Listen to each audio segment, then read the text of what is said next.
Devoted. Yan po ang pamagat ng awit na ating napakinggan na inawit ng City Point Live.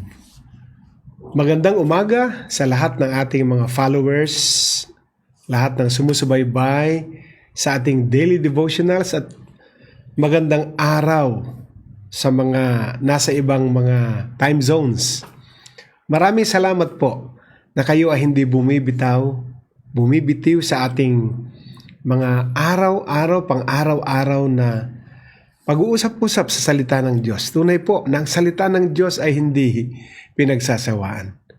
Ito po'y napakalaking pakinabang sa ating paglagong espiritual. Ito po ang inyong kasama po, Pastor Rene Alog, at kagalakan ko uli na ako'y makapaglingkod sa aking mga kapatid sa mga minamahal ng Diyos. Maraming salamat po.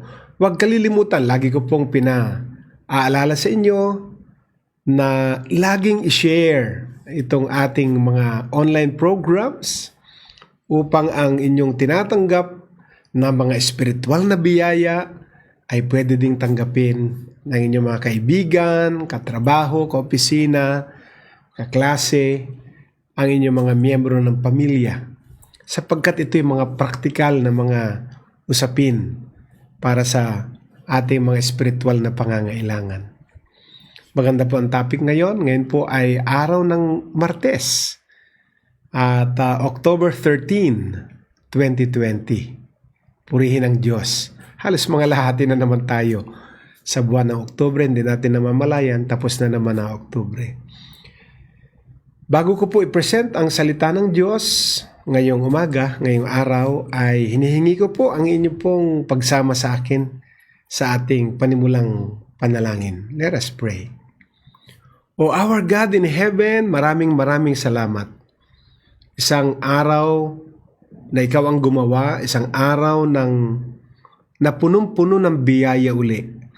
Ang alam naming naghihintay sa bawat sa amin. Dalangin po namin na inyo pong kasihan ito ng kapangyarihan ng banal na Espiritu upang ang bawat pangungusap ay magiging pangungusap na direktang sa amin. Kausapin mo kami, Panginoon, sa pamagitan ng kapangyarihan ng inyong salita.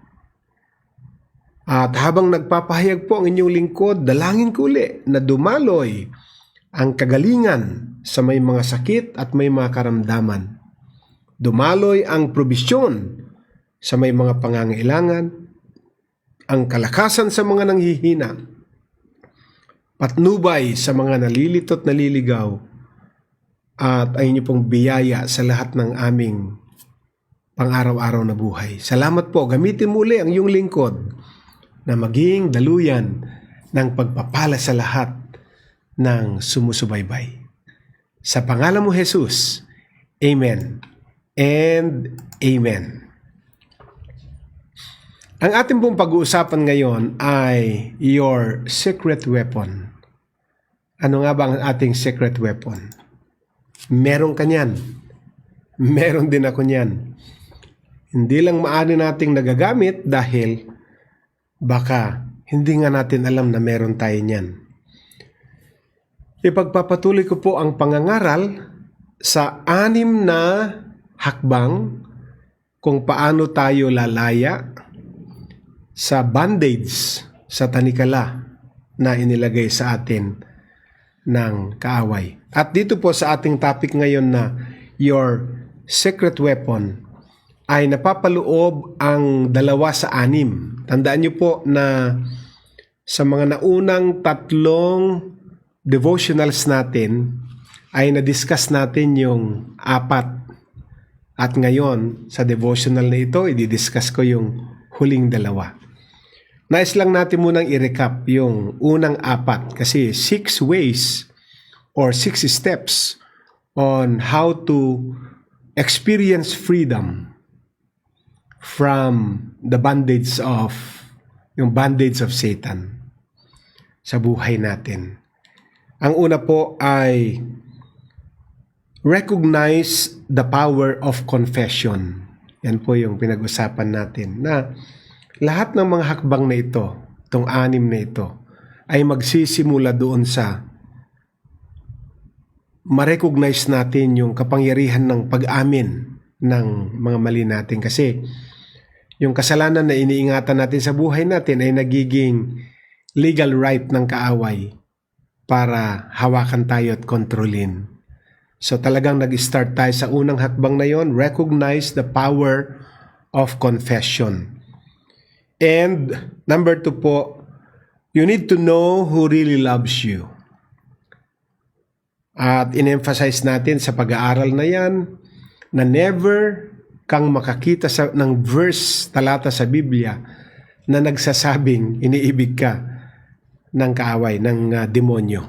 Never. Lagi ang kanyang papel, the thief cometh except to steal, to kill, and destroy. Wala na pong ibang layunin.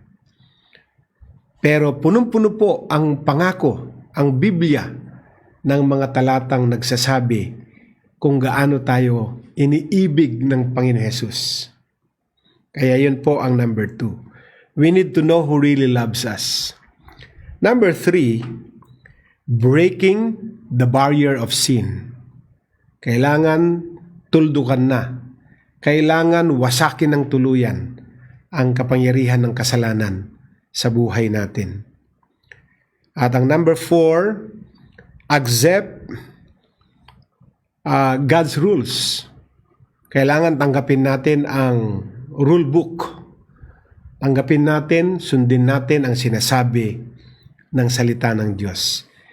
And so in this devotional, yung last 2 steps ang aking isi-share, at ang panglima ay we need to locate the enemy, and number 6, learn how to use your secret weapon.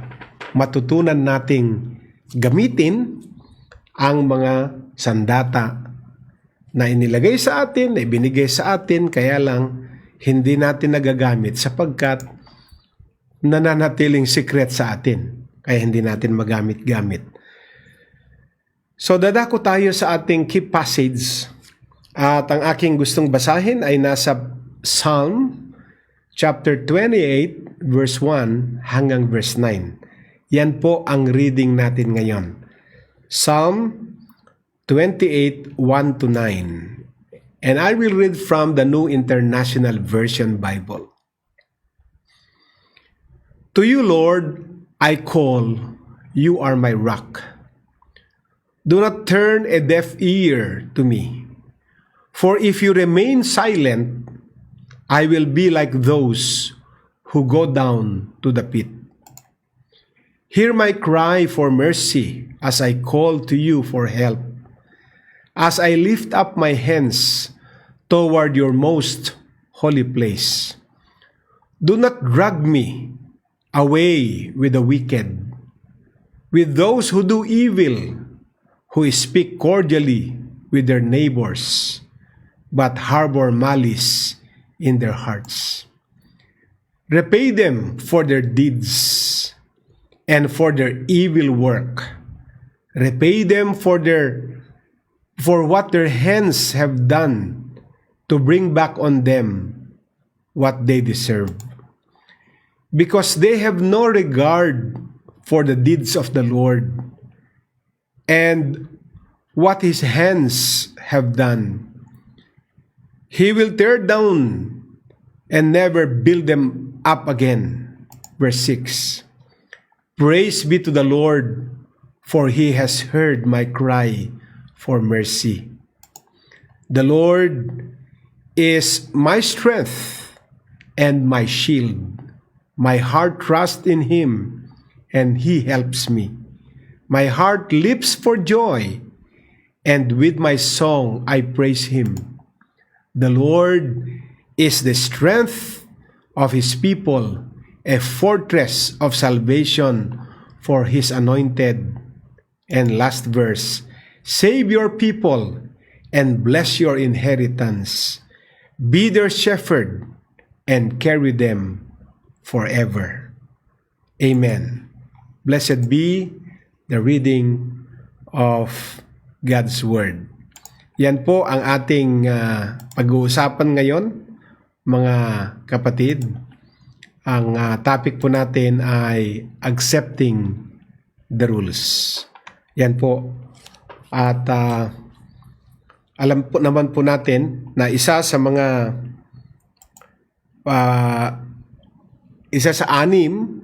ay yung accepting the rules. Tapos ang locate your enemy. Then ang sumunod ay yung panghuli. The 6th ay learn how to use your secret weapon. So kasama po yung accepting the rules, then yung panghuli na topic. Kasi 6 po ito, dalawa kasi ang nasa loob nito ay itong topic natin ngayon, your secret weapon. So tutuloy po natin, mga minamahal, ang pag-aaral ng salita ng Diyos. Okay? Yung binasa nating chapter 28 ng Book of Psalm, buong chapter po yan, ay Psalm ni David. Ito'y awit ni David. Na kung titignan po ninyo, inilarawan ni King David kung sino nga ba ang ating Diyos. Nang sabi niya, sa iyo, Panginoon, pag tumawag ako, tinatawag kita, I call you are my rock. Pag tumawag ako, wag mong, alam kong hindi ka bingi sa aking mga sinasabi. Dahil kung ikaw ay mananahimik, habang ako'y humihingi ng tulong sa iyo, makakasama ako sa mga taong papunta na sa hukay. Kaya pakinggan mo ang aking paghingi ng grasya, ng awa at habag. Humihingi ako sa iyo ng tulong. Tinatas ko ang aking mga kamay sa iyong bahay panambahan. And then, going down, ipinakita na niya kung anong kapangyarihan meron ang Diyos natin.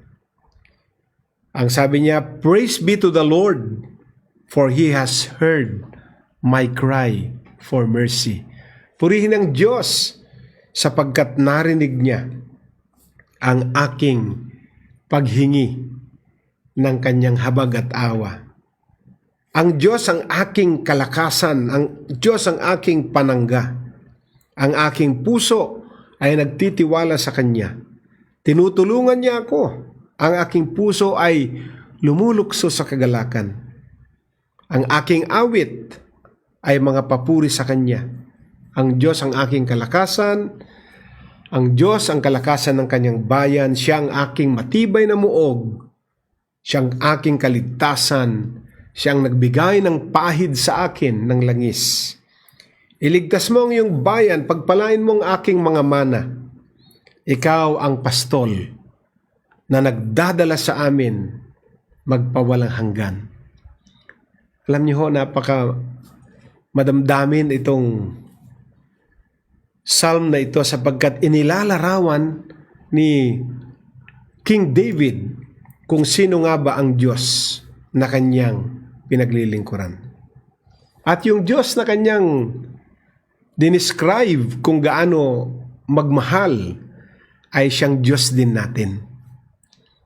At siyang ating secret weapon. Siya ang kalakasan natin sa mga panahong merong hinaharap tayong mga pagsubok sa buhay.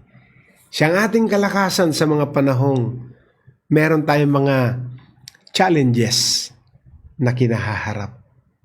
Siya ang ating sandata. Siya ang ating secret weapon upang tuluyan ng lumaya tayo sa anumang bandage, anumang kadena na inilagay sa atin ng kaaway. Purihin ang kanyang pangalan. So nandun ako sa number 5, no? Locate your enemy. So that's the 5th step ng the way to freedom from bondage. Locate your enemy. Ikaw ang maghanap. Hanapin mo. Marami siyang atake na minsan hindi natin alam kung saan nanggagaling sapagkat hindi natin hinaharap, hindi natin hinahanap ang kung saan nag-emanate, saan nagmumula ang atake sa buhay natin. So, because we cannot only take God's Son as our salvation and God's Word as our rule of life, but we can take God's Spirit as our great weapon and the key to our greatest victories. Ibig sabihin, hindi lamang napapasa atin ang Panginoon Jesus bilang tagapagligtas, hindi lamang natin binabasa ang salita ng Diyos para alam natin ang rule of life, pero dapat gamitin din natin yung God's Spirit bilang ating makapangyarihang sandata at magiging susi natin ng mga pambihirang pagtatagumpay sa buhay natin. Our greatest victories. We need and we must take God's Spirit as our great weapon and the key to our greatest victories.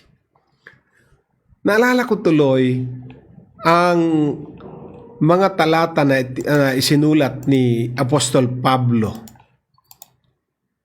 sa Ephesians 6:12. Alam natin lahat, when we talk about spiritual warfare, we always go to this very popular book, chapter, and verse. No? At ito po ay nasa Ephesians chapter 6, verse 12. And I will read. Ang sabi po, "For we wrestle not against flesh and blood, but against principalities, against powers, against the rulers of the darkness of this world, against spiritual wickedness in high places." Ephesians 6:12. Ano pong tinuturo sa atin sa isinulat ni Pablo? Ang laban po ay hindi pisikal, hindi po flesh and blood.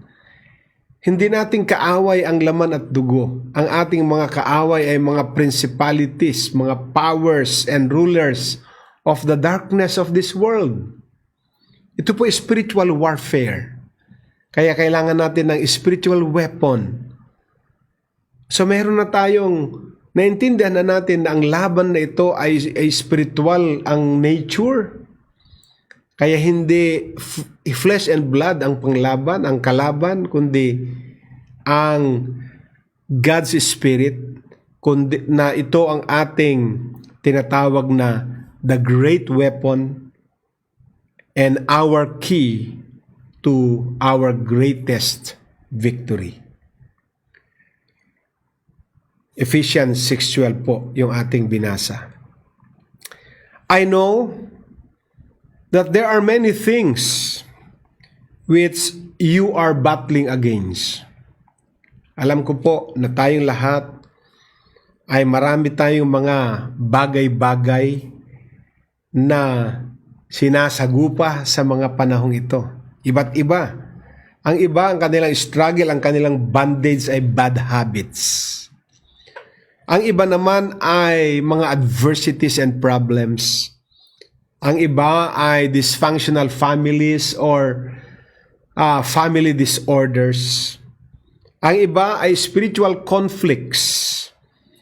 Ang iba, ang kanilang battle ay sicknesses and diseases. But no matter what, anuman ang ating mga kalagayan ngayon, nasa spiritual battle tayo.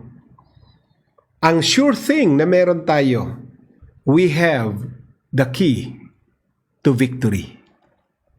Kahit ano pang principalities and powers and rulers of the darkness of this world, Sari-sari po yan, mga kaibigan. No matter what, anuman ang ating spiritual battle na kinaharap ngayon, we have, you have, I have, we have the key to victory. Meron tayo nung sikreto, nung susi ng pagtatagumpay. And I want to read another passage in Matthew chapter 16 verse 19, talking about the key to victory. Ito po ang sinasabi ng Bible. Ano po ang sinasabi ng Matthew 16:19? And I will give unto thee the keys of the kingdom of heaven, and whatsoever thou shalt bind on earth shall be bound in heaven, and whatsoever thou shalt loose on earth shall be loosed in heaven. Yan po ang kapangyarihan na meron tayo. Amen? We need to locate the enemy. That's number 5 of the 6 steps or ways on how to experience freedom from bondage of the enemy. So binigyan tayo ng susi. The keys of the kingdom. Ano yung keys of the kingdom? That whatsoever thou shalt bind on earth shall be bound in heaven. So kita mo yung connection ng earth and heaven. Lahat ng ginagawa mo dito ay meron siyang may nangyayari sa heavenlies. And whatsoever thou shalt loose on earth shall be loosed in heaven. That's in Matthew 16 verse 19. So nasa pang-anim na po tayo, the 6th and the final step doon po sa 6 na steps ng steps to freedom from bondage. Ano po yung pang-anim? Learn how to use your secret weapon. Learn how to use your secret weapon. Hindi tayo ipapadala ng Diyos sa isang spiritual battle nang kaharapin natin ay mga principalities and powers of this dark world. Nang ating mga dala ay water pistols bilang mga weapons. Hindi uubra yun. Hindi uubra ang mga water cannons and mga water pistols na sandata natin kapag tayo ay humarap sa mga spiritual battles. Dahil hindi naman po, yes, talunan ang kaaway, ang kalaban, pero pag hindi ka din handa, pag hindi mo rin alam yung secret weapon mo, tatalunin ka pa rin niya. So kinakailangan alamin natin, ano ba yung weapons natin, ano ba yung available, ano ba yung provide ni Lord para sa atin, para i-defeat natin siya. So He will, so to speak, arm us with missiles against the enemy. Ang ating secret weapons ay hindi po ito water pistols, kundi, so to speak, ang mga armas na meron tayo ay mas mabisa, mas makapangyarihan kesa sa anumang meron ng kaaway. So hindi siya mananalo, hindi siya mananaig laban sa atin sapagkat mas makapangyarihan ang mga sandatang meron tayo kesa ang estratehiya ng kaaway. He knows that in ourselves, alam ng Diyos yun, na kung sarili lang natin ang ating gagamitin, we are no match for the devil's spirits. But He has taken care of this inequality by arming us with His own blessed Holy Spirit. Hallelujah. Glory to God. Alam ng Diyos ang ating kapasidad. Alam niya ang ating limitasyon. Na kung ang ating arm of flesh ang gagamitin natin para harapin ang kalaban, ay no match po tayo. Pero siya ang lumutas sa kakulangan natin at ang ibinigay sa atin ay inarmasan tayo ng kanyang sariling kapangyarihan at iyan ang the blessed Holy Spirit. Makapangyarihan. Yan ang gagamitin natin. Kaya nga sabi ng Panginoong Jesus sa kanyang mga disipulo, na hindi sila hahayo. Kaya sabi niya, wait, tarry here until the Holy Spirit come. So sabi, hintayin nyo, manatili kayo dito sa Jerusalem. Hintayin ninyo hanggat kayo ay hindi tumatanggap ng bautismo ng Espiritu. Stay here, tarry here in Jerusalem, wait in Jerusalem until you are endued, until you are empowered by the power of the Holy Spirit. Hinihintay po nila. Because in Acts chapter 1 verse 8, sabi po mismo, but you shall receive power after that the Holy Ghost is come upon you. Hallelujah. Na kapag tinanggap nyo ang banal na Espiritu, tatanggap kayo ng kapangyarihan. Tinanggap na natin ang banal na Espiritu. So, ang pagtanggap sa banal na Espiritu ay pagtanggap ng kapangyarihan. Yan po ang nakasulat sa Acts 1:8. So, writing under the inspiration of the Holy Spirit. Habang sumusulat po siya sa inspiration ng Holy Spirit, alam niyo ho, ang isinulat ni John the Apostle, he penned these mighty words sa 1 John chapter 4 verse 4. Ito mismo, habang siya ay inspired ng Holy Spirit, isinulat ito ni Apostle John. Ang mga katagang nakasulat sa 1 John 4:4. Ye are God little children and have overcome them, because greater is he that is in you than he that is in the world. Hallelujah. Greater is he that is in you than he that is in the world. Mas makapangyarihan ang kapangyarihan na binigay sa atin ang Diyos kaysa ang kapangyarihan ng nasa mundong ito. So armed with this tremendous Spirit of God, we have the right, we have the authority to come against any evil spirit in the name of Jesus. Dahil ito ang ating weapon, itong ibinigay na tremendous Spirit of God sa atin. Meron na tayong karapatan. We have the right and we have the authority to come against any evil spirit in the name of Jesus, the name that is above every other name. Hallelujah. So we can come against any invasion of Satan into our lives. Lahat ng gagawin niyang invasion, lahat ng gagawin niyang atake sa buhay natin, we can come against any spirit na dinadala ng kaaway sa buhay natin. Because we have, and we know, and we have the weapons na galing sa banal na Espiritu na magdadala sa atin ng great victory. Purihin ang kanyang pangalan.